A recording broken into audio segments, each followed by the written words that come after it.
With much of the focus being given to the Shorekeeper in version 1.3, her accompanying 4-star is actually kinda interesting.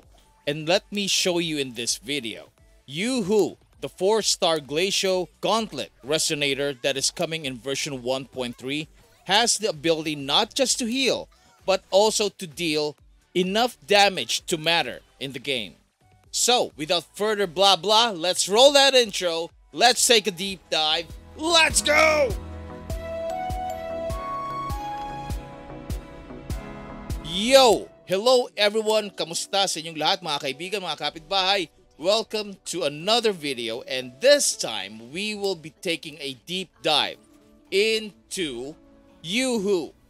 Of course, we are going to limit revealing her kit because she is not released yet, but at least we can do some calculations as part of our Shorekeeper calculation series to see her damage, support, and heals.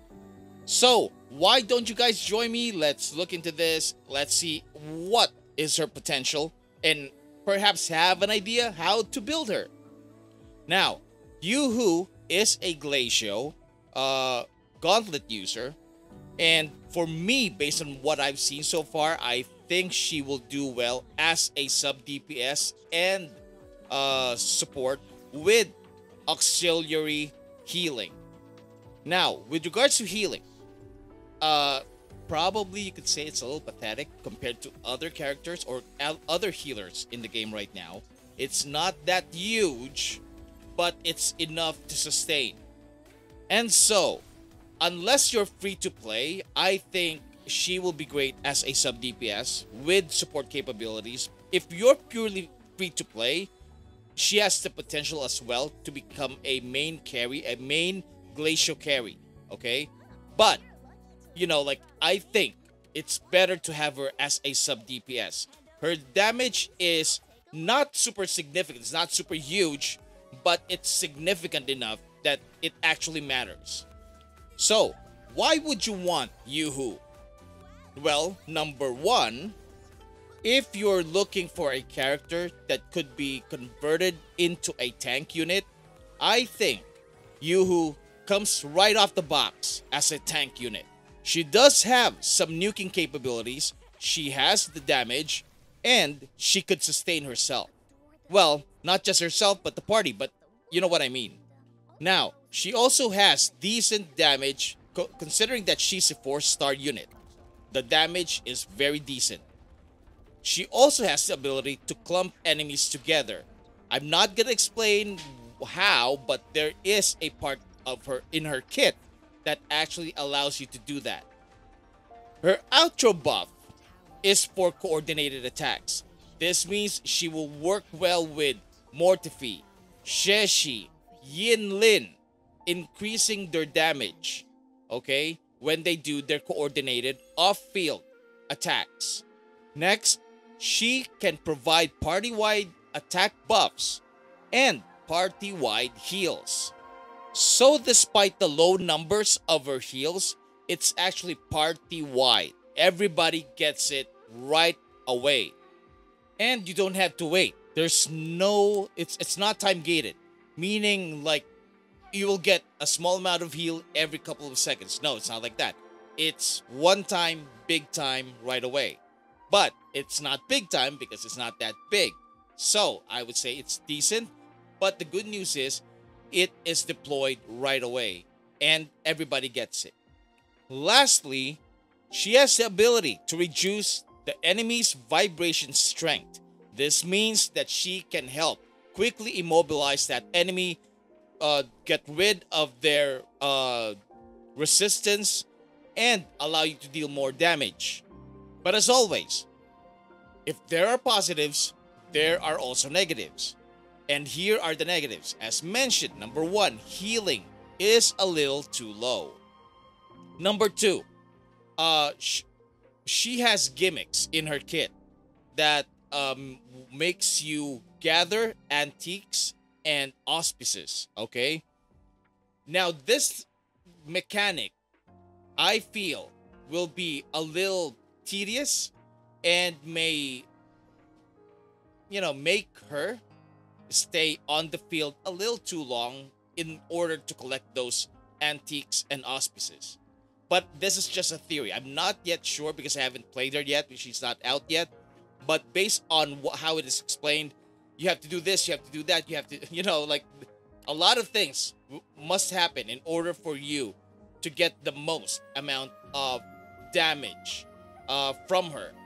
Although, of course, like if you're just gonna quick swap her away anyways, like it's not gonna be a problem. But just looking at the explanation, I have a feeling that she will stay for around like 10, 12 seconds every turn. So something to consider.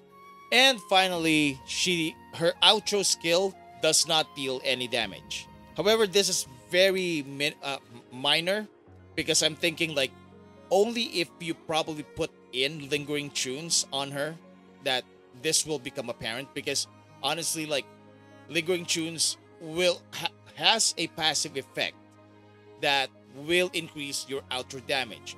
That thing will not kick in because she doesn't have any outro damage. However, if you don't mind those, she's good. Right off the bat, she's a tank. She's a tanky character. She's got heals, party-wide heals. She can buff. She has support for coordinated attacks. So I think she will be fine. Add to that the fact that as a 4-star, her damage is quite good. Now that we got that out of the way, let's focus on the calculations. Please feel free to pause anytime so that you can take a clearer look at the chart that I'm going to be showing. Also, we have the timestamps below. So if you need to skip or move on to a different chapter, please do so anytime. Surprisingly, Youhu, the math part of Youhu's kit, is quite easy. So I never had any difficulties with this one. And again, let me just point out that I've accounted for defense and resistance of the enemies. I put in a factor of 25% here, and the damage total that you're seeing right now already accounted for that. So this is much lower than the base damage that I came up with, subtracted the amount of enemy resistance and defense. Okay, so here we go. If I hadn't mentioned earlier with in the positive section, I'm gonna be using Celestial Spiral, which is the new 4-star craftable weapon in the Black Shores, and this weapon actually fits her like a glove. This is perfect for her. So we are gonna be using that in order to come up with total attack numbers. Okay. Also, I've considered 90% on her level, and all of her skills are maxed and unlocked. So we're talking about level 10 skills here.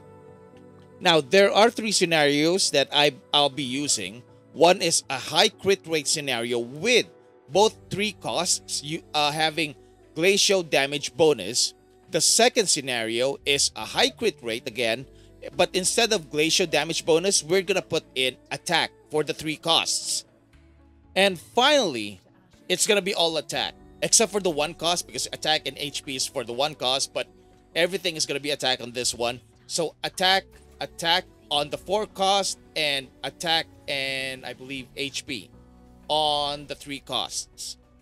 Note that attack is really important for Youhu, both in terms of her damage and in terms of her heals. Now, I'm not gonna explain in detail this chart, okay? What I'm gonna do is I'm gonna summarize what I am seeing right now.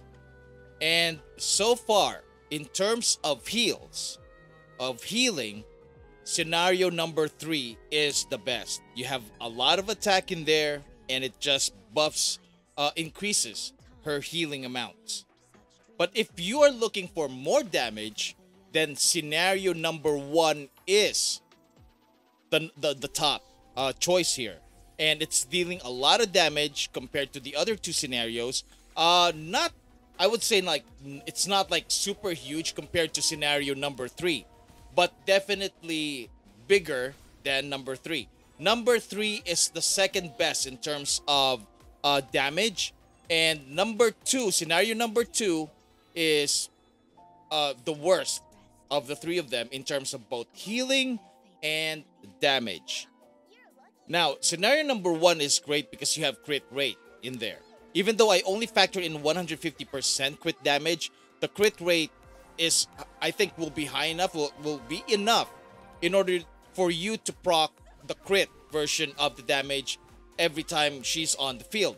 And the maximum that she can get, the most damage that she can get is around 84,928. And that is from her Forte skill and level 4 of her Forte skill, which you can achieve by collecting enough auspices, okay? Scenario 2 and Scenario 3, they, like especially Scenario 3. Scenario 3 also has decent amounts of damage in there compared to Scenario 2. However, both of these, Scenario 3 doesn't have a lot of crit rate. So you could assume that the chances of you critting is much lower in Scenario 3 compared to Scenario 2, and definitely with Scenario 1. However, if you find a way to get enough crit rate out there, like let's say at least like 60 or so, although it's a really tough one to achieve, but if you're lucky, you get 60%, then I think overall Scenario 3 is probably the best scenario for Youhu. It will give you the same amount of buffs as Scenario 1 and Scenario 2. It will deal enough damage, more damage definitely than Scenario 2, but lesser than Scenario 1. And finally, it will give you the most amount of heals. However, at the end of the day, it's all about, it's your call, right? The reason why Scenario 1 has the most amount of damage is because, number 1, you have the crit rate, but number 2, you also have glacial damage in there. The other two doesn't have glacial damage. Although Scenario number 2 has crit rate, it doesn't have glacial damage. With Scenario number 3, not only do you lose the crit rate, but you also lose the glacial damage bonus. So, despite the loss of glacial damage, it's still midway between the other two. The only question is, will you be able to proc crit, right? Given the low amounts of crit rate that you're gonna have, because you're guaranteed 5 plus 12 from your unlockables, and that's only 17%. You still need around 33% to at least reach 50%. And usually me, like I would want to get them to 60%. However, for a more balanced sub-DPS build for our Youhu, where you get decent amounts of damage, the buffs, vibration strength reduction and whatnot, heals, I think scenario number 3 is probably good, but that's just me. So what about you? What do you guys think? Considerable amount of damage. Scenario 3 for me is, more bang for your buck, right? So on that note, I'm gonna end this video. Thank you so much for watching. Hopefully this was helpful. I'm not gonna give you, like this is my recommendation. I'm not gonna do that. Not here, not yet. But at least you have an idea of what to expect from Youhu. So far, I kind of like what I'm seeing. The only question is, what kind of build am I really gonna give her? Am I gonna give her a lot of crit rate, or am I gonna give her a lot of attack? So that's the question that we have to figure out. But that's gonna be in another video. Thank you so much for watching. Maraming salamat po sa panonood. Thank you for the support. And yeah, we finally reached 400 subs. Yay! 400 subs. Thank you so much, guys, for the support. And yeah, if you enjoyed this video, find it helpful, please leave it a like and subscribe to the channel. Hit the notification bell so you won't miss out on any future videos. And also, binge watch all the other videos that I have because maybe one of them might be helpful to you. So, paalam po. Maraming salamat. Thank you so much. And I'll see you in the next one. Bye-bye!